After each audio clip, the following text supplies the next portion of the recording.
తారా శశాంక వృత్తాంతం. మునులారా, బృహస్పతికి తార అని ఒక ప్రియ భార్య ఉంది. ఆవిడ చాలా ప్రసిద్ధురాలు.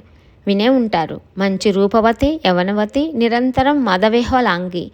ఆవిడ ఒకనాడు ఏదో యజ్ఞం చేస్తున్నాడంటే చూడటానికని చంద్రుడి ఇంటికి వెళ్ళింది. అక్కడ చూశాడు ఈ చంద్రముఖిని ఆ చంద్రుడు. చూస్తూనే కామాతురుడయ్యాడు. చంద్రుణ్ణి చూసి ఆవిడ కూడా అంతకన్నా మదన పీడితురాలైంది. పరస్పరం ప్రేమ అంకురించి కలవలపడ్డాడు. తార తన ఇల్లు మరచిపోయింది. అక్కడే ఉండిపోయింది. ఇద్దరూ మన్మథ క్రీడలలో మునిగి తేలుతున్నారు. రోజులు క్షణాల్లా గడిచిపోతున్నాయి. బృహస్పతి దుఃఖానికి అంతులేదు. తారను ఇంటికి తెచ్చుకోవటం ఎలాగో తెలియక చాలా కాలం మదన పడ్డాడు. ఒక రోజున తన శిష్యులలో ఒకరిని చంద్రుని ఇంటికి పంపించాడు, తారను తీసుకురమ్మని. కానీ ఆవిడ రాను పొమ్మంది. మళ్ళీ మరొక శిష్యుని పంపాడు. ఇలా వెళ్ళిన వాళ్ళల్లా తిరిగి వచ్చారు. ఇక వెళ్ళం అన్నారు. బృహస్పతి క్రుద్ధుడయ్యాడు. అయితే నేనే వెళతానంటూ స్వయంగా వెళ్ళాడు. మదమత్తుడైన చంద్రుడు అదోలా నవ్వాడు. బృహస్పతికి మరీ ఒళ్ళు మండింది. శశి, ఏమిటి నువ్వు చేసిన పని? ధర్మమేనా? నా భార్యను ఎందుకు అట్టె పెట్టేసుకున్నావు? నేను దేవతలకు గురువును, నువ్వో యజమానుడవు. మూఢుడా, గురు భార్యను ఇలా ఉంచుకోవచ్చునా? అనుభవించవచ్చునా? బ్రాహ్మణుని చంపటం, బంగారాన్ని అపహరించటం, సురాపానం చేయటం, గురువుగారి భార్యని అనుభవించటం, ఇవి మహాపాతకాలు. ఇటువంటివి చేసిన వాళ్ళతో స్నేహం చేసేవాడు ఐదో మహాపాతకి. తెలుసు కదా. బ్రహ్మ హోహే మహారీచ సురాపో గురుతల్పగః మహాపాతకినో హేతే తత్సంసర్గీ చ పంచమః. నువ్వు మహాపాతకివి, దురాచారుడివి. దేవలోకంలో ఉండే అర్హత లేదు నీకు. తారను విడిచిపెట్టు, ఇంటికి తీసుకుపోతాను. లేదంటే దుష్టుడా, గురుభార్య పహర్తవని లోకమంతా ప్రచారం చేస్తాను అన్నాడు. భార్య విరహ దుఃఖితుడై బృహస్పతిలా మండిపడుతుంటే రోహిణీపతి చిద్విలాసంగా బదులు పలికాడు. గురుత్తమ, బ్రాహ్మణులకు క్రోధం పనికిరాదు. అక్రోధనులుగా ఉంటేనే వారు పూజార్హులు. అన్యదా వర్జనీయులు సుమా. క్రోధం విడిచిపెట్టండి. నేను చెప్పేది ప్రశాంతంగా ఆలకించండి. తార తప్పకుండా మీ ఇంటికి వస్తుంది. ప్రస్తుతం ఇక్కడే ఉంది. తానే కోరి ఉంది. గమనించండి, సుఖపడుతుంది. కొంతకాలం ఉండనివ్వండి. మీకేమిటట లోటు? తర్వాత తానే వస్తుంది మీ ఇంటికి. వెనుకటికి ధర్మశాస్త్ర విషయం ఒకటి మీరే చెప్పారు కదా. నా స్త్రీ దుష్యతి చారేణ నా విప్రో వేద కర్మన. విప్రుడు చేసిన పాపం వేదవిహిత ప్రాయశ్చిత్తంతో పోతుందని, స్త్రీకి పరపురుష సంగమ దోషం ఋతుస్రావంతో అంతరిస్తుందనిను. ఊహించని జవాబుకి బృహస్పతి తల తిరిగింది. గిరుక్కున వెనుతిరిగాడు. దుఃఖిస్తూ ఇల్లు చేరాడు. కొన్ని రోజులు గడిచాయి. ఊరుకోవటానికి మనసు ఒప్పలేదు. మళ్ళీ వెళ్ళాడు. ఈసారి ద్వారపాలకులు అడ్డుకున్నారు. లోపలికి వెళ్ళనివ్వలేదు. బృహస్పతి అక్కడే అలాగే చాలాసేపు నిలబడ్డాడు. చంద్రుడు బయటకు రాలేదు. దుష్టుడి గుమ్మం తొక్కకూడదని వాకిటనే నిలిచాడు బృహస్పతి అని కొన్ని ప్రతులలో పాఠం. బృహస్పతి కోపం వశం తప్పింది. వీడు నాకు శిష్యుడు, నా భార్య వీడికి తల్లితో సమానం. ఇంత అధర్మానికి ఒడిగట్టిన వీడిని శిక్షించి తీరాలి అనుకున్నాడు. వాకిట్లోని నిలబడి అరుపులు లంకించుకున్నాడు. బుద్ధిహీనుడా, పాపాత్ముడా, సురాధమా, ఏమీ ఎరగనట్టు కొంపలో పడుకొని హాయిగా నిద్రపోతున్నావా? రా, బయటికి రా. మర్యాదగా నా భార్యను నాకు వెంటనే అప్పగించు. లేదో నిన్ను శపిస్తాను, భస్మం చేసేస్తాను. దేహి మే కామినీం శీఘ్రం నోచేచ్ఛాపం దదామ్యహం కరోమి భస్మ సాన్నూనం న దదాసి ప్రియాం మమ అంటూ పెడబొబ్బలు పెట్టాడు. ఇంకా ఇలాంటివే క్రూరంగా దుర్భాషలాడాడు. లోపల ఎక్కడో ఉన్న చంద్రుడికి వినిపించాయి. గబగబా యువతలకు వచ్చాడు. అదే నవ్వు, అదే వరస. బృహస్పతి, ఏమిటి ఎక్కువగా మాట్లాడుతున్నావు? సర్వలక్షణ సంయుత అందాల భరిన తార నీకు భార్య ఏమిటి? నీకు తగిన ఒక కురూపిని యువతనైనా ఏర్పాటు చేసుకో. ఇలాంటి బిచ్చగాడి ఇంటిలో ఇలాంటి సుందరీమణి ఉండదగదు, ఉండకూడదు కూడా. అందగత్తెకు అందగాడి మీద మోజు, అభిలాష, కోరిక ఉంటుంది తప్ప నీలాంటి కురూపి మీద ఉండదని కామశాస్త్రం కూడా చెప్తోంది. కాబట్టి మూర్ఖుడా, తెలుసుకో. నీకు దిక్కున్న చోట చెప్పుకో. ఈ కామిని మణిని మాత్రం ఇవ్వను కాక ఇవ్వను. కామార్తుడివై నువ్వు ఇచ్చే శాపం నన్ను ఏమీ చేయలేదు. పో, నీ ఇష్టము వచ్చింది చేసుకో. యథేష్టం గచ్చ దుర్బుద్ధేనాహం దాస్వామి కామినీం యచ్చక్యం కురు తత్కామం న దేయావరవర్ణిని చంద్రుడు ఇలా తిరగబడేసరికి బృహస్పతి అవాక్కయ్యాడు. రుసరుస నడుచుకుంటూ ఇంద్రుడి ఇంటికి వెళ్ళాడు. గురువుగారి వాలకం చూస్తూనే ఏదో జరిగిందని శచీపతి గ్రహించాడు. అర్ఘ్యపాద్యాదులతో యథావిధిగా మర్యాదలన్నీ జరిపాడు. కుశల ప్రశ్నలు వేశాడు. గురుత్తమ, దుఃఖితులై కనపడుతున్నారు, కారణం ఏమిటి? ఎవరైనా అవమానించారా? నా రాజ్యంలో నా గురువుకు అవమానం చేసేటంతటి వాడు ఎవడుంటాడు? దిక్పాలకులతో సహా నా సైన్యమంతా మీ చెప్పుచేతల్లో ఉండేదే కదా.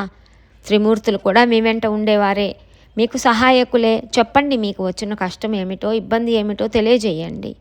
దేవేంద్ర, నా భార్య తారను చంద్రుడు అపహరించాడు. ఎన్నిసార్లు అడిగినా, ఎంత బతిమాలినా ఆ దుష్టుడు ఇవ్వటం లేదు. ఏం చెయ్యను? అవమానము దుఃఖము భరించలేక నిన్నిలా శరణు వేడుతున్నాను. దయచేసి కల్పించుకో, సహాయం చెయ్యి. గురువర్య, మీరు ధర్మజ్ఞులు, సువ్రతులు. దుఃఖించకండి, నేను మీ దాసుణ్ణి. సహాయం చేయటం నా విధి. మీ భార్యను మీకు అప్పజెప్పిస్తాను. ఇప్పుడే చంద్రుడి దగ్గరికి దూతను పంపుతాను. అప్పటికి ఇవ్వనంటే ససైన్యంగా వెళ్ళి యుద్ధం ప్రకటిస్తాను. నా మాట వినండి. కాసింత ఊరడి. ఇప్పుడే చంద్రుడి దగ్గరికి దూతను పంపుతాను.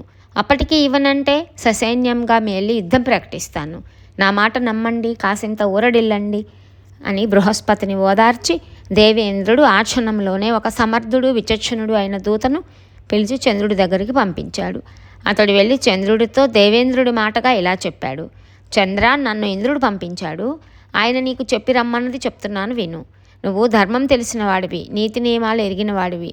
నీ తండ్రి ఆత్రి ధర్మాత్ముడు. నువ్వు నింద్యమైన పనులు చేయకూడదు. ఎవరి భార్యని వారు కాపాడుకోవటం లోకరీతి, కర్తవ్యం. రీతిని తప్పితే కలహం తప్పదు. నీ భార్యను కాపాడుకోవటంలో నువ్వు ఎలా శ్రద్ధ వహిస్తావో, యత్నపరుడివై ఉంటావో బృహస్పతి అలాగే. ఆత్మవత్ సర్వభూతాన్ని అనే మాటను గుర్తు చేసుకో. ఒకసారి ప్రశాంతంగా ఆలోచించు. దక్ష ప్రజాపతి కూతుళ్ళు 28 మంది నీకు భార్యలుగా ఉన్నారు, చాలలేదా? గురుపత్ని కావలసి వచ్చిందా? అంతగా కావలసి వస్తే అందచందాలకు, శృంగార విలాసాలకు పెట్టింది పేరైన మేనకాది అప్సరసులు ఉన్నారు. స్వేచ్ఛగా అనుభవించు. గురుపత్నిని విడిచిపెట్టు. నీ వంటి వివేకవంతులు, అధికారులు అహంకరించి ఇలా జుగుప్సితమైన పనులు చేస్తే అగ్నులకు ఇది ఆదర్శమై అనుకరించరు. అప్పుడు సమాజం ఏమైపోవాలి? ధర్మం మంట కలిసిపోదు. అందుచేత చంద్రమా, గురుపత్నిని వెంటనే విడిచిపెట్టు. నీ కారణంగా దేవతలకు కలహం జరగకుండా చూడు. దూత చెప్పిన ఇంద్ర సందేశాన్ని సోముడు శ్రద్ధగానే ఆలకించాడు. కానీ పెడచెవిని పెట్టాడు. కొంచెం కోపావిష్టుడయ్యాడు. ప్రతి సందేశం పంపించాడు. దేవేంద్ర, నువ్వు సర్వధర్మజ్ఞుడివి, దేవతలకు స్వయంగా అధిపతివి. నీ పురోహితుడు కూడా అంతటివాడే. మీ ఇద్దరి మతి ఒక్కలాగానే ఉంది. ఎదుటివారికి నీతులు చెప్పటంలో అందరూ ఘనపాఠులే. తమ దాకా వస్తే మాత్రం అందరికందరే. చెప్పింది చేసేవాడు కలికానికైనా కనపడడు. పరోపదేశే కుశలా భవంతి బహవో జనాః దుర్లభస్తు స్వయం కర్త ప్రాప్తే కర్మని సర్వదా. శతక్రతు, బార్హస్పత్యుడు రచించిన ధర్మశాస్త్రం ఒకటి ఉంది. ఒకసారి దాన్ని పరిశీలించు. నేను చేసిన పనిలో తప్పేముంది? నన్ను కామించిన స్త్రీని నేను అనుభవిస్తున్నాను. పైగా బలవంతులకి ఏదైనా స్వకీయమే, దుర్బలులకి ఏది స్వకీయం కానేరదు. స్వీయ పరకీయ అంటూ గీతలు గీసుకోవటం బుద్ధిహీనులు పెట్టుకునే వట్టి భ్రమలు. తార పూర్తిగా నా పట్ల అనురక్త, అంతేకాదు గురుడి పట్ల అంతగానూ విరక్త. ధర్మమను, న్యాయమను అనురక్తని ఎలా విడిచిపెట్టమంటావు? రక్తి ఉన్న చోట కలేక తప్పదు, విరక్తి ఉన్న చోట విడిపోక తప్పదు. ఈ వరారోహణ విడిచిపెట్టను, బృహస్పతికి అప్పగించను. సహస్రాక్ష, నువ్వు అధీశ్వరుడివి, నీ ఇష్టం. ఏది చేయాలనుకుంటే అది చెయ్యి. దూత, వెళ్ళు, ఇలాగని చెప్పు. చంద్రుడు పంపిన ప్రతి సందేశాన్ని దూత వచ్చి యథాతథంగా వినిపించాడు. ఇంద్రుడు క్రుద్ధుడయ్యాడు. వెంటనే సైన్యాన్ని సమాయత్తపరిచాడు. ఈ వార్త రాక్షస గురువు శుక్రాచార్యుడికి తెలిసింది. అతడికి బృహస్పతిపై అనాదిగా ద్వేషం. చంద్రుడి దగ్గరికి పరిగెత్తాడు. ఎట్టి పరిస్థితులలోనూ తారను విడిచిపెట్టవద్దు. ఒకవేళ యుద్ధమే వస్తే నా మంత్రశక్తితో నీకు సహాయపడతానని మద్దతు ప్రకటించాడు. విషయం శంకరుడికి తెలిసింది. చంద్రుడికి బాసటగా నిలుస్తానన్నాడు. కడపటికి అది దేవదానవ సంగ్రామంగా రూపుదాల్చింది. యుద్ధం ప్రారంభమైంది. తారకాసుర యుద్ధంలాగా సంవత్సరాలు సాగింది. బ్రహ్మదేవుడు పరిస్థితి గమనించాడు. ఇరుపక్షాల వారిని శాంతింపజేయాలనుకున్నాడు. హంసారూఢుడై ఆకాశ మార్గాన వచ్చి రణస్థలిపై నిలిచాడు. చంద్ర, గురుపత్నిని విడిచిపెట్టు, లేదంటే విష్ణుమూర్తిని పిలిచి నిన్ను మసి చేయిస్తాను, క్షయింపజేస్తాను. శుక్రాచార్య, ఏమిటి అన్యాయం? సావాస దోషం సంక్రమించినట్టుందే నీకు. బ్రహ్మదేవుడి గద్దింపు వినగానే శుక్రుడు పరుగు పరుగున చంద్రుణ్ణి సమీపించాడు. బాబు చంద్ర, తారను బృహస్పతికి అప్పగించేసేయమని మీ తండ్రి అత్రి అభిప్రాయం కూడా. ఇప్పుడే నాకు కబురు పంపించాడు, అప్పగించేసేయి అన్నాడు. సరే అన్నాడు శశి. అప్పటికే గర్భవతిగా ఉన్న తారను తీసుకువచ్చి బృహస్పతికి అప్పగించాడు. అతడు సంతోషంగా స్వీకరించి ఇంటికి తీసుకెళ్ళాడు. యుద్ధం ముగిసింది. దేవదానవులు ఎవరిళ్ళకు వాళ్ళు వెళ్ళిపోయారు. విరించి బ్రహ్మలోకానికి, శంకరుడు కైలాసానికి నిష్క్రమించారు. కాలం గడిచింది, నెలలు నిండాయి. ఒక మంచి రోజున, ఒక మంచి ముహూర్తాన తార ప్రసవించింది. చందమామ లాంటి మగ బిడ్డ జన్మించాడు. బృహస్పతి సంబరపడ్డాడు. నిస్సంకోచంగా యథావిధిగా జాతక కర్మలు జరిపించాడు. పుత్రుడు పుట్టాడని చంద్రుడికి తెలిసింది.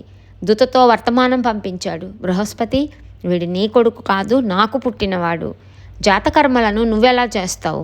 శాస్త్ర ప్రకారం నేను చెయ్యాలి. దూత చెప్పిన ఈ మాటలకు బృహస్పతి కనకనలాడాడు.